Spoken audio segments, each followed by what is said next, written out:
त्र्यंबकेश्वर नगर परिषदेमध्ये आज स्वीकृत पदासाठी निवड प्रक्रिया पार पडली आहे। यामध्ये शिवसेना शिंदे गटकडून सचिन दीक्षित आणि राष्ट्रवादी काँग्रेस पक्षाकडून भवन भूतळे यांची बिनविरोध निवड करण्यात आली आहे। या निवड प्रक्रियेसाठी पीठासीन अधिकारी म्हणून त्र्यंबकेश्वर नगर परिषदेच्या नगराध्यक्ष त्रिवेणीताई तुंगार या उपस्थित होत्या।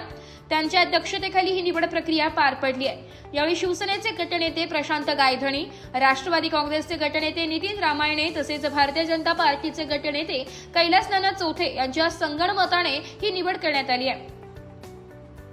निवडीनंतर ढोल ताशाच्या गजरात आनंदोत्सव साजरा करण्यात आला।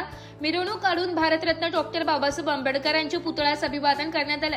तसेच छत्रपती शिवाजी महाराज, लोकमान्य टिळक आणि वाल्मिकी ऋषी यांच्या प्रतिमांना हार अर्पण करण्यात आले। या प्रसंगी त्र्यंबक नगर परिषदेचे मुख्याधिकारी राहुल पाटील, नगराध्यक्ष त्रिवेणीताई तुंगार, उपनगराध्यक्ष मंजुताई वारुणसे तसेच तिन्ही पक्षांचे नगरसेवक व कार्यकर्ते मोठ्या संख्येने उपस्थित होते। सांगा सुरू करा। बोला। जय महाराष्ट्र सगळ्यांना। आज त्र्यंबकेश्वर नगरपालिकेमध्ये स्वीकृत पदासाठी निवड करण्यात आली। त्या ठिकाणी शिवसेनेतर्फे माझी स्वीकृत पद निवड करण्यात आली व राष्ट्रवादी काँग्रेसतर्फे पवनभाऊ भुतडा यांची स्वीकृत पदी निवड करण्यात आली। मी या ठिकाणी शिवसेना पक्षाचे आभार मानतो की माझ्यासारख्या सामान्य कार्यकर्त्याला आज नगरसेवकाचा मान त्यांनी या ठिकाणी दिलाय। आमची कोर कमिटी जी आहे त्यांचे पण या ठिकाणी आभार मानतो।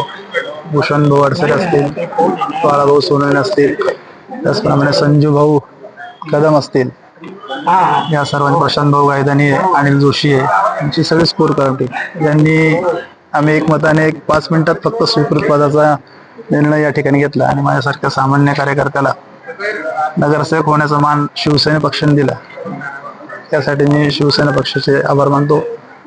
आमच्या कार्यकाळामध्ये, आमच्या अधिकारामध्ये स्वीकृत नगरसेवक पदाच्या जे काही कामं असतील ते त्र्यंबकेश्वरच्या विकासासाठी आम्ही या ठिकाणी प्रयत्न करू असे मी या ठिकाणी सांगतो आणि सर्वांचे आभार मानतो। धन्यवाद। जय हिंद, जय महाराष्ट्र।